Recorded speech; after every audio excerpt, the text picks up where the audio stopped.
Hello everyone, চলো আজকে তোমাদের সাথে পার্শে মাছের রেসিপি শেয়ার করি। প্রথমে দেখছো কড়াইতে আমি তেলটা খুব ভালো করে গরম করে নিয়ে মাছগুলো নুন আর হলুদ মাখিয়ে ভালোভাবে এপাশ ওপাশ করে লাল লাল করে ভেজে নিচ্ছি। দেখো একটা সেট মাছ ভাজা হয়ে গেছে, এগুলো তুলে নেব।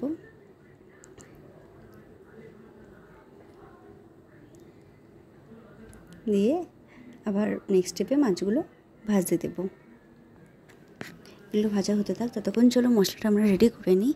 এখানে আমি মিডিয়াম সাইজে 2টো পেঁয়াজ কুচিয়ে নিয়েছি, আর গ্রাইন্ডারে আমি 3টে কাঁচা লঙ্কা, একটু আদা আর 2টো টমেটো পেস্ট করে নেব। দেখো মাছগুলো ভাজা হয়ে গেছে। এখানে আমি ফোড়নে দিয়ে দিচ্ছি একটুখানি কালো জিরে। কালো জিরেটা হালকা ভাজা হবে, তার মধ্যে আমি কুচিয়ে রাখা পেঁয়াজটা দেব।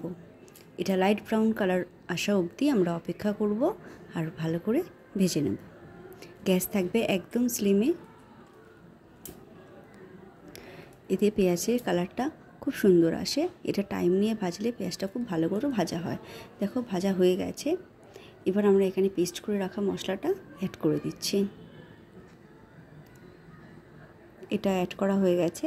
এবার এতে নুন, হলুদ, জিরে গুঁড়ো সেগুলো দিয়ে দেব।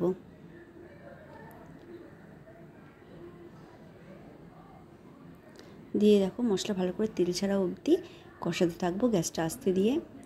দেখো মশলাটা কষে এসেছে, ভালো করে তেল ছেড়ে দিয়েছে। এইবারে আমি এখানে একটু জল অ্যাড করব।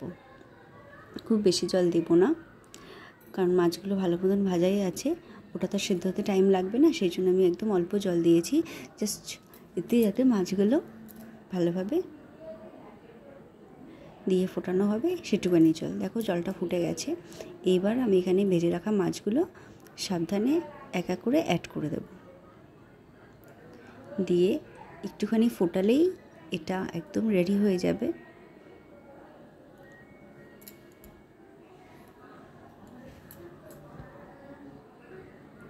দেখো মাছের তেল ঝালটা একদম রেডি হয়ে গেছে। এবার আমরা গ্যাস অফ করে গরম গরম সার্ভ করে দেবো। তোমাদের আজকে ভিডিওটা কেমন লাগলো আমাকে অবশ্যই জানিও, আর অবশ্যই চ্যানেলটা সাবস্ক্রাইব করো। ধন্যবাদ।